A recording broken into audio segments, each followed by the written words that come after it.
fato que é bem claro para todo mundo hoje em dia é o aumento da população de idosos no mundo inteiro, né? E, obviamente, isso inclui o Brasil, né? A tendência é que essa população de idosos cresça cada vez mais, né? E uma outra questão é que, além dessa população estar aumentando, ela tem características muito diferentes dos idosos do passado, né?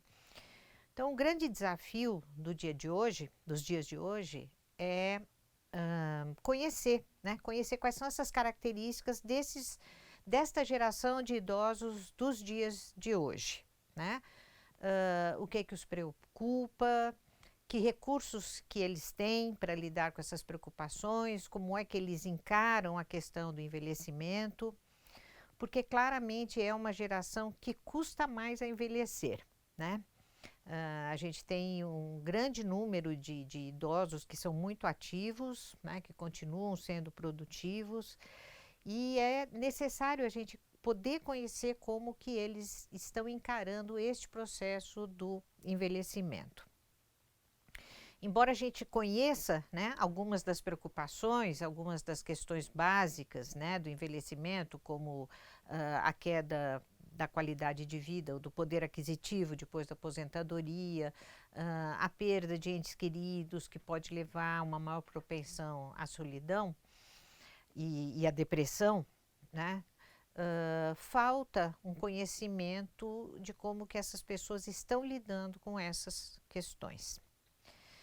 Então, justamente para suprir, né, esta demanda, é que foi criado o SAT, S-A-T, de Senior Apperception Test, que é a técnica perceptiva para idosos.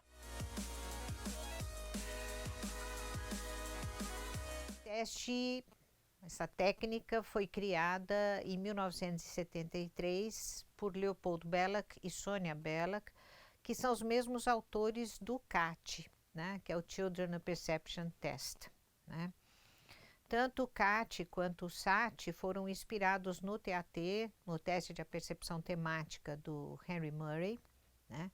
Mas a gente vai ver que o SAT ele é um pouquinho diferente, ele tem características bem próprias, bem específicas, por ele ser dirigido especificamente à população da terceira idade, né? O SAT é uma técnica projetiva temática, ou seja, ela é uma técnica na qual se pede ao indivíduo que ele conte histórias a partir de figuras. Existe o mesmo pressuposto das demais técnicas projetivas temáticas de que, ao narrar a história, o indivíduo vai estar colocando a sua visão de mundo, as suas preocupações, como ele se vê no mundo. Por ser dirigido à terceira idade, o SAT ele é um pouco menos ambíguo do que o TAT e o CAT. Isso significa o quê, né? Significa que as figuras elas são mais direcionadas, fica mais claro qual é o objetivo do estímulo, né? Qual é o tema que se pretende abordar. Então, nesse sentido, os estímulos são mais definidos. Também eles têm uma linguagem gráfica mais clara, né? Mais clara em que sentido? São feitos desenhos com linha preta em fundo branco. Então, ele, de certa maneira, ele tem uma apresentação que é mais leve, mais descomplicada do que a do TAT e a do CAT. Isso para trazer menos pressão para o sujeito, para trazer para ele uma situação que é uma situação mais definida, né? E que ele poderá, então, compreender com mais facilidade. O objetivo do estímulo é especificamente conhecer, né, as atitudes do sujeito, né, do indivíduo ao qual a técnica é administrada em relação ao processo de envelhecimento. Como que ele vê este processo, que recursos que ele tem para lidar com os desafios, né, que o processo de envelhecimento traz e também com uma questão mais evidente assim da nossa finitude.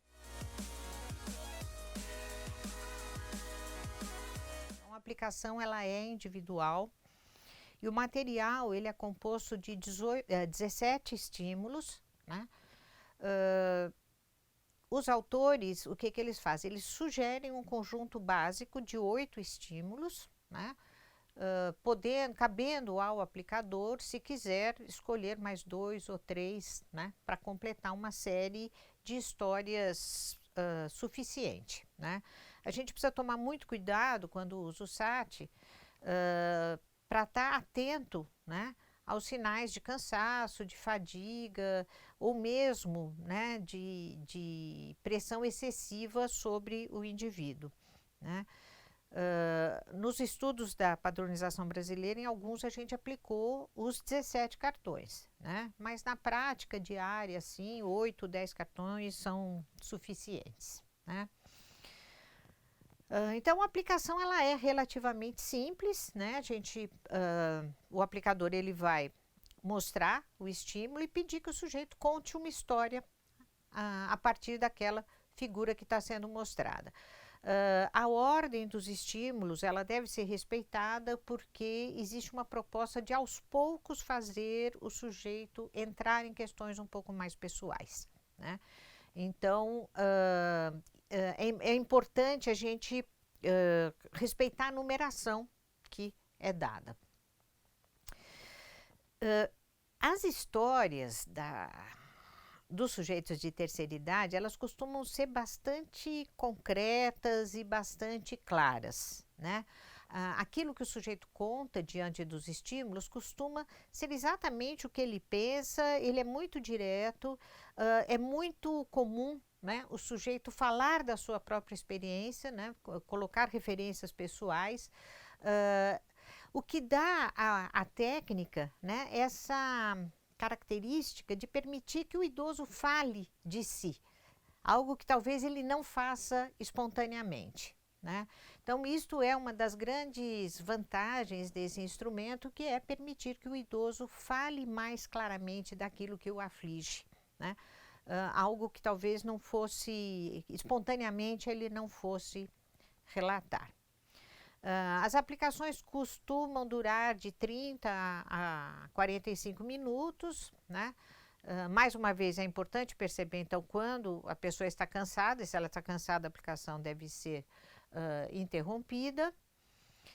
E a interpretação dos dados, ela é feita de diferentes maneiras, né? Os autores, o Belloc e o Abrams, eles chegam a sugerir alguma coisa um pouco próxima do esquema de interpretação do TAT, mas na padronização brasileira nós optamos por um tipo de interpretação mais voltada para o discurso específico do sujeito em termos de aspectos cognitivos, né?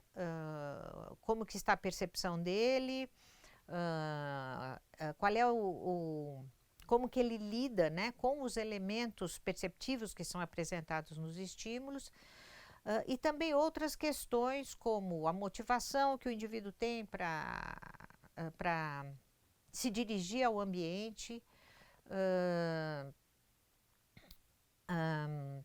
qual é a abertura dele para as experiências ou para os estímulos externos e internos, e outras questões como que ele vê o futuro imediato e o futuro remoto, né? E que estratégias que ele usa ou não, né, para lidar com estas questões.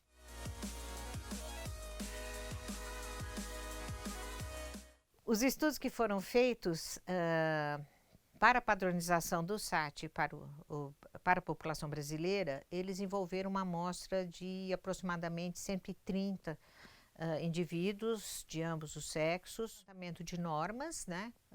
Que temas que costumam aparecer diante de cada estímulo entre os idosos, né, brasileiros. Também foi verificada a fidedignidade do instrumento, né, o quanto que avaliadores diferentes chegam, né, às mesmas conclusões em termos de avaliação, E também estudos de validade, que estão relacionados à questão de se o instrumento ele mede ou ele avalia aquilo que ele pretende medir. Os resultados que nós tivemos foram muito bons, foram muito positivos. A comparação dos resultados do SAT e do TAT mostram que o SAT realmente funciona, né? As correlações obtidas foram altas, e um estudo específico com grupo clínico mostrou que esse instrumento ele serve também para o diagnóstico de depressão. Ou seja, em síntese, a técnica perceptiva para idosos, ela vem preencher uma lacuna, né, que nós temos nos nossos instrumentos. Ela vem atender a esta demanda de conhecimento mais profundo, um pouco de como que as pessoas de hoje em dia estão vivendo a velhice, e ele vai ajudar a identificar quem são os velhos de hoje, como que eles pensam, o que eles enfrentam e o que pode ser feito para ajudá-los.